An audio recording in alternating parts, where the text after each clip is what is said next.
Ja, servus. Moin moin Leute. Und hallo allerseits. Wir sind's wieder, die Bären mit der Bears Offroad School.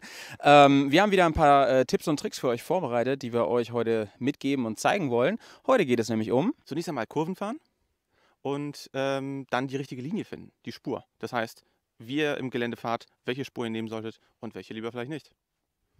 Und dabei wünschen wir euch ganz viel Spaß. Auf geht's! Was macht am Motorradfahren am allermeisten Spaß? Jawohl, Kurvenfahren. Grundsätzlich gilt im Gelände, was auch auf der Straße gilt. Man sollte sich eine Linie suchen und diese dann möglichst ohne zu bremsen und flüssig entlangfahren. Alles, was dazu beiträgt, dass man den Grip verliert oder dass man mitten in der Kurve die Bremse aktivieren muss, deutet auf eine fehlerhafte Kurventechnik hin. Tja, Grip im Gelände, das ist so eine Sache. Da tun sich dann doch wichtige Unterschiede zum Straßenfahren auf. Denn anders als auf der Straße klebt mein Pneu nicht automatisch auf dem Asphalt. Während ich im Normalfall mein Körpergewicht mit in die Kurve lege, also eine Schräglage erzeuge, muss ich im Gelände mit meinem Körper aktiv dagegen arbeiten. Insbesondere trifft dies zu, wenn ich sehr langsam in sehr knappen Radien unterwegs bin. Seid ihr einmal auf einen Parkplatz zwischen engen Hütchen gefahren? Da gelten nämlich ganz ähnliche Prinzipien. Vielleicht kennt ihr das aus der Fahrschule. Um die Kurve einzuleiten, gebe ich zunächst Druck auf die innere Fußraste, wechsle dann aber, sobald ich auf Linie bin, auf die äußere Fußraste. Ich unterstütze mit meinem ausgefahrenen äußeren Ellenbogen die ganze Balance und versuche meinen gesamten COG, also Center of Gravity, weit nach außen zu kommen. Es ist im Prinzip genau gegensätzlich zum Straßenfahren. Der Blick geht nach vorne. Übt auf jeden Fall erst einmal langsame Kurven und versucht den Lenker dabei komplett auf Anschlag zu bringen. Ergo kleinster möglicher Radius. In schnellen Kurven gelten nämlich dieselben Regeln wie in langsamen.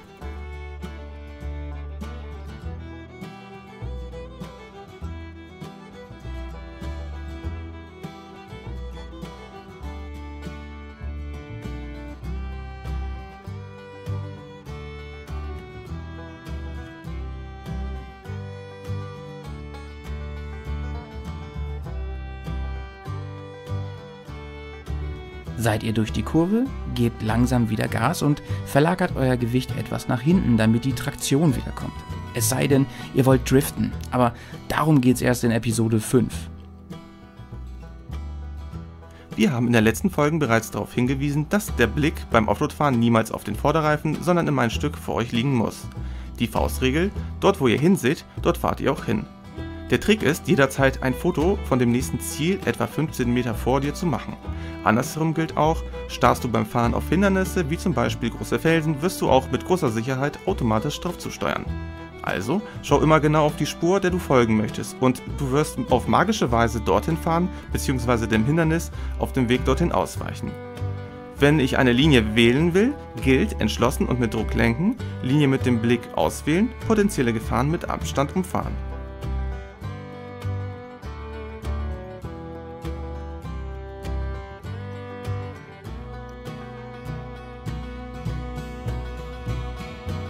Beim Offroad-Fahren gibt es eine Vielzahl von verschiedenen Untergründen. Das hier sind die 3 häufigsten. Schotter. Schotter ist relativ einfach zu fahren. Man kann dort als erfahrener Endurist sogar richtig schnell unterwegs sein. Anfänger sollten diesen aber durchaus ernst nehmen.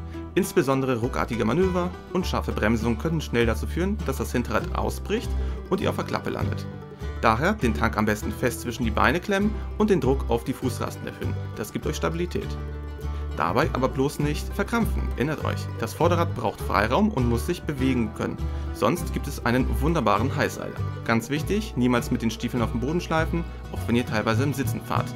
Hier droht Verletzungsgefahr. Wird der Schotter immer größer, spricht man irgendwann von Geröll. Das können sogar große Steinplatten sein. Und hier wird es wirklich tricky. Diese großen Steine können sich unter dir so bewegen, dass du manchmal sehr schnell und flexibel deinen COG zum Ausbalancieren verlagern musst. Man kann sich das ein wenig wie Slalomfahren vorstellen. Aber denkt dran, nicht nur auf den Reifen schauen, sondern immer nach vorne. Wenn du einen Impuls deines Bikes spürst, reagiere, um das Gleichgewicht zu behalten.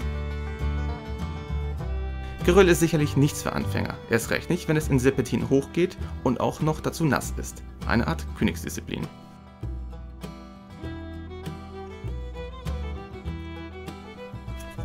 Sand. Sand und besonders tieferer Sand ist schon eine Kampfansage. Das Vorderrad fühlt sich schnell schwimmend an und die ganze Maschine wabbelt scheinbar unter dir, so wie Wackelpudding.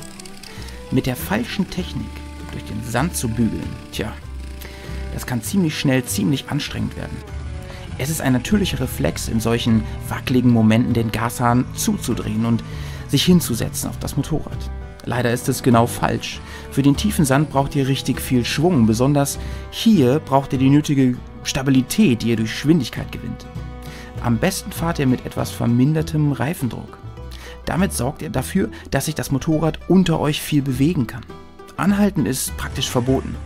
Stellt euch das vor wie ein Wasserläufer, der untergeht, wenn er anhält. Nicht zuletzt sei gesagt, Sand ist ein echter Materialfeind. Er kriecht in die kleinsten Ritzen eures Bikes und setzt zum Beispiel den Luftfilter schnell zu. Falls ihr ein Motorrad mit Kette fahrt, säubert diese und ölt diese so oft wie möglich, denn Fett und Öl, die ziehen diese kleinen Körner an wie ein Magnet. Ist der Sand auch noch nass oder fahrt ihr durch durchnässte Erde? Also spricht man ja von Schlamm. Und Schlamm ist unter manchen Umständen nochmal gemeiner und rutschiger als Sand, vor allem wenn er richtig tief ist. Hier gelten aber die gleichen Prinzipien wie im Sand und vor allem zählt hier mit Geschwindigkeit zu fahren. Gerät euer Bike etwas aus dem Gleichgewicht und lauft ihr Gefahr, dass euch euer Heck überholt, da spricht man von einem Lowsider, und dann heißt es wirklich einmal richtig am Gas ziehen, Motorrad wieder stabilisieren.